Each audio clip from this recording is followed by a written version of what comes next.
8 juillet 2019, bonjour à tous et bienvenue dans cette édition du journal. On en prend souvent pour se désaltérer ou à la fin du repas, mais les jus de fruits sont parfois de mauvaise qualité et peuvent avoir des conséquences sur la santé. Un agronome attire l'attention des consommateurs. Missebor, le marché de friperie, c'est le centre de la mode pour toutes les bourses.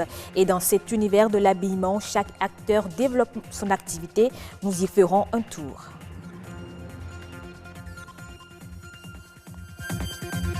Nous irons aussi à la découverte du centre. C'est un complexe artistique qui conserve une partie de l'histoire du Bénin et qui offre un espace détente. Voilà pour les titres de ce journal.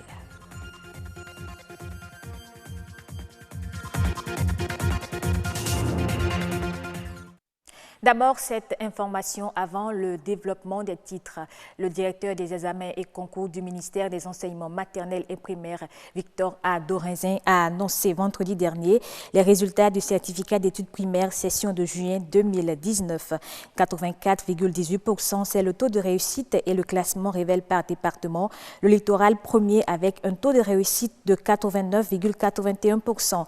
Il est suivi successivement du Koufo, de l'Ouémé, de l'Atlantique, du Mono, du Plateau, du Borgou, du Zou, de la Takora, des collines de la Donga et de l'Alibori. Cette année, les résultats sont en progression de 16,64% par rapport à 2018. Le jus de fruits accompagne très souvent les repas pour faciliter la digestion. Dans la plupart des cas, certains consommateurs ignorent que sa qualité peut parfois être douteuse. Un jus de fruits mal fait constitue un danger pour l'organisme. Il faut alors savoir faire la différence et pouvoir identifier le jus de fruits sain. Edgar Deguenon est agronome. Il nous en parle au micro de Samson Thiaumont et Lazare Migrant. Pour être sûr de la qualité des jus de fruits que nous consommons, il y a plusieurs paramètres que l'on prend en considération. Et ce n'est pas évident pour un consommateur de pouvoir les identifier facilement. Je peux déjà dire au commun donc des consommateurs pour dire qu'il faut pouvoir faire la différence entre les nectars de fruits et les jus de fruits. Quand on parle de jus de fruits, c'est des produits qui sont extraits directement de fruits, tels que l'ananas par exemple, ou bien l'orange, ou bien le citron. On peut extraire directement le jus. Mais les nectars, les industriels généralement dans la grande distribution partent donc de la purée de fruits ou bien de la pulpe auquel ils ajoutent de l'eau suffisamment, du sucre, des arômes pour pouvoir augmenter largement donc leur marge bénéficiaire. Donc il faut pouvoir faire cette distinction là et surtout ceux qui demandent à acheter des jus beaucoup moins chers sur le marché, ce n'est pas des jus qu'ils consomment mais c'est plutôt des nectars qui sont rallongés qu'ils consomment. Dans les procédés donc de conservation, au-delà donc de la transformation, il faut prendre des dispositions pour quand même que le jus soit conservé pour une durée plus ou moins longue. Et il y a ce que nous appelons les additifs alimentaires. Dans la catégorie des additifs, il y a plus d'une centaine d'additifs alimentaires qui sont utilisés dans le monde entier. Et pendant les centaines-là, il y a à peine une quinzaine qui sont réputés ou bien qui sont reconnus non nocifs pour la santé. Mais en absence donc de contrôle sur le marché, les gens utilisent un peu de tout. Il y a même des additifs qui sont cancérogènes pour l'organisme que les gens utilisent. Il est réputé pour être le centre de la mode accessible à tous. Le marché Missebor à Cotonou est une sorte de centre commercial uniquement dédié à l'habillement. Il est doté d'un service après-vente qui fonctionne instantanément. Vos habits achetés sont trop amples, il y a des spécialistes qui vous les taillent à votre mesure. Missebor, le marché de friperie, c'est un reportage de Patrick Adiaboudjou. Missebor, quand ce marché était dans sa gloire, le business, ça marchait ici correctement. Le business des vêtements de seconde main a pris ses racines ici, à Missebor, sous les rangas précaires et dans les allées du marché. Des vendeurs et acheteurs animent ce lieu d'échange commercial de la friperie.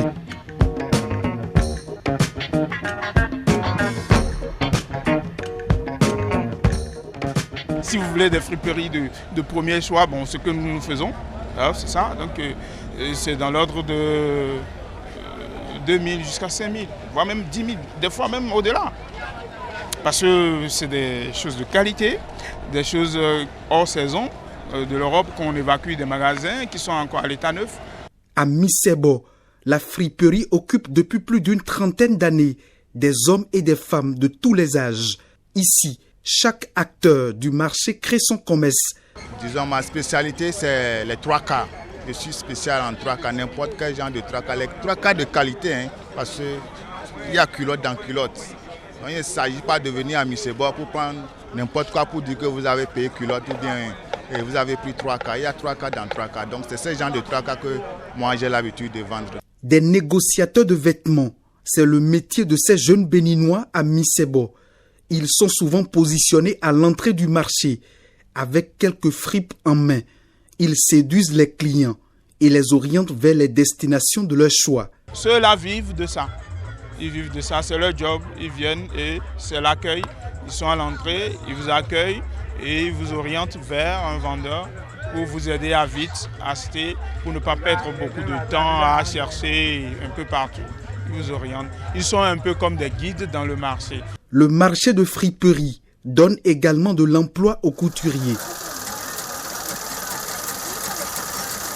Leur tâche consiste à rapiécer et à refaire en un temps record tout type de vêtements.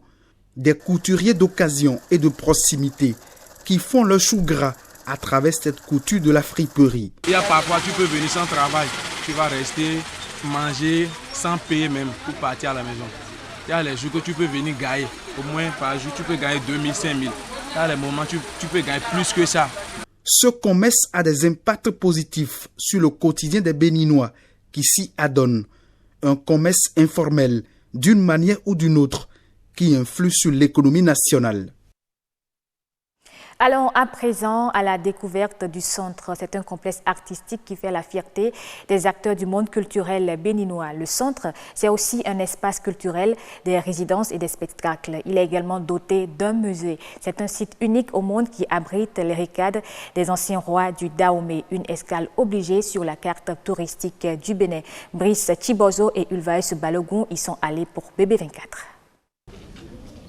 C'est un lieu dédié à la création contemporaine, à l'éducation artistique et à la valorisation du patrimoine culturel béninois sous toutes ses formes.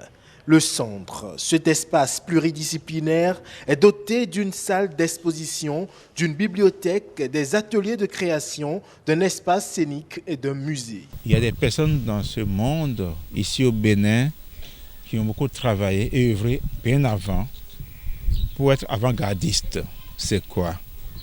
C'est que des personnes dans ce monde ont imaginé de nous faire retour de nos œuvres, de notre patrimoine ici au Bénin. Justement, l'attraction ici est le petit musée de la Ricade, le seul musée au monde consacré aux spectres royaux ayant appartenu à de différents rois d'Abomey. C'est un grand musée de Ricade, parce que tous nos rois, 14 rois, sont réunis dans cette salle, par exemple. Ces ricades sont partis depuis très longtemps. Et maintenant, c'est là, c'est tangible et visible tous les jours au quotidien. Des ricades, emblèmes d'autorité royale et bâtons de message attribués entre autres au roi Guélélé et à son fils, le roi Béanzin, rassemblés ici et qui visent essentiellement un but éducatif. Avec plus de 500 visiteurs par mois, le centre se veut un outil pour la mémoire et l'éducation. Mon grand souhait, c'est que le monde entier soit juste au courant que nous avons ce vestige-là, ce patrimoine si important, qui est le musée, qui est visible au quotidien pour nous, pour nos enfants, pour nos familles. Parce que imaginez-vous que les ricades qui sont ici présents dans le musée, si on doit les donner à chaque famille, il n'y aura plus jamais de musée.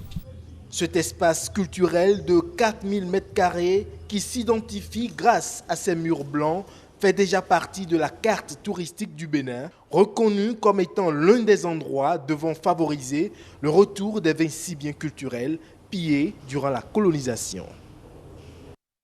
Hors du Bénin, la conférence de l'Union africaine qui s'est ouverte à Niamey au Niger marque le début effectif de la zone de libre-échange continentale africaine.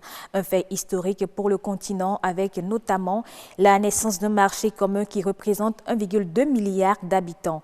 Pour de nombreux économistes, l'ouverture effective de ce marché commun présente beaucoup d'avantages, notamment la suppression de 90% des droits de douane, la simplification des procédures administratives, la libre circulation des personnes et des biens, l'ouverture des espaces aériens, ce qui devrait augmenter les échanges interafricains de 33% à 60% d'ici 2020, selon les chiffres de l'ONU.